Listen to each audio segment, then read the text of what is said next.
વાત કરીએ વડોદરાના શાસકો સીએમની સૂચનાને જાણે કે ઘોડીને પી ગયા હોય। ફરી એકવાર એ જ પ્રકારનો દોર સામે આવ્યો છે, જ્યાં દિવાળી પહેલા રસ્તા પરના ખાડા પૂરવાનો દાવો અને સૂચના આપવામાં આવી હતી। શહેરના જેતલપુર બ્રિજના સર્વિસ રોડના દ્રશ્યો આપને બતાવવા છે, જ્યાં ખાડાનું સામ્રાજ્ય જોવા મળી રહ્યું છે। આ જ ખાડાઓના કારણે અકસ્માત થાય તેવી પણ સંભાવના રહેલી છે। ખાડામાં વાહનો પટકાતા હોવાથી નુકસાન પહોંચી રહ્યું છે, છતાં પણ ચિંતા કોને।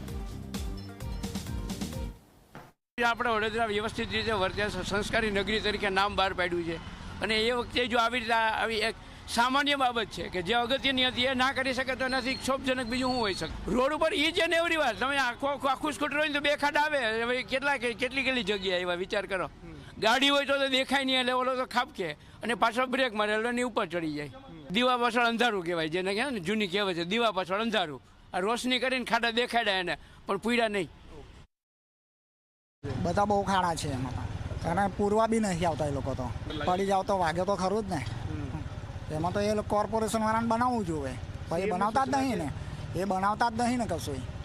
મુખ્યમંત્રી એમ કે બનશે પણ ક્યારે બનશે? ઉપરથી ઓર્ડર આપે પણ એ લોકો આવતા જ નહીં। આ બાજુ પડી ગયા મરી ગયા પછી જ બનાવશે એ લોકો, તો એ વગર નહીં બનાવવા લોકો। મુખ્યમંત્રી ભૂપેન્દ્ર પટેલની સૂચના બાદ પણ વડોદરા કોર્પોરેશન દ્વારા રોડ રસ્તા પર પડેલા ખાડા પૂરવામાં નથી આવ્યા। મુખ્યમંત્રીએ સૂચના આપી હતી કે દિવાળી પહેલાં તમામ રોડ રસ્તા પરના ખાડા પૂરી દેવા જોઈએ, પરંતુ આપ જોઈ શકો છો કે જેતલપુર જે બ્રિજ છે તેનો સર્વિસ રોડ છે, ત્યાં હજુ પણ ખાડા જોવા મળી રહ્યા છે। મહત્વની બાબત છે કે અહીંયા અનેક વખત પેચવર્કની કામગીરી થાય છે, પરંતુ તેમાં પણ વેટ ઉતારવામાં આવે છે, જેના કારણે આજે ખાડા તમે જોઈ રહ્યા છો કે મસ્ત મોટા ખાડા થઈ ગયા છે, જેમાં કોઈ ટુ વ્હીલર ચાલક અથવા તો કોઈ સાયકલ જો લઈને જતું હોય તો સીધો જ તે રોડ પર પટકાય અને તેને ઈજા પહોંચે તે પ્રકારની સ્થિતિ જે છે તે થઈ છે। જે રીતના વાત કરીએ તો અત્યારે આપ જોઈ શકો છો કે એક ટુ વ્હીલર ચાલક નીકળ્યો છે, પરંતુ તે તમામના વાહનો ડામાડોળ થઈ રહ્યા છે, કારણ કે આ રોડ જ એવો થઈ ગયો છે। અને આવા તો અનેક રોડ છે વડોદરા શહેરમાં કે જે ઇન્ટરનલ રોડ અથવા સર્વિસ રોડ છે કે જ્યાં ખાડા જોવા મળી રહ્યા છે, કોઈ પૂરવા માટે નથી આવી રહ્યું।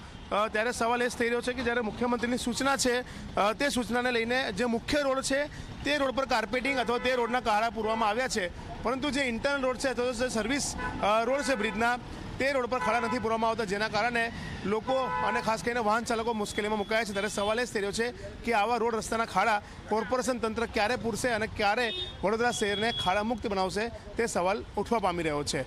કેમેરામેન મુકુંદ દવે સાથે રવિ અગ્રવાલ, ઝી મીડિયા, વડોદરા।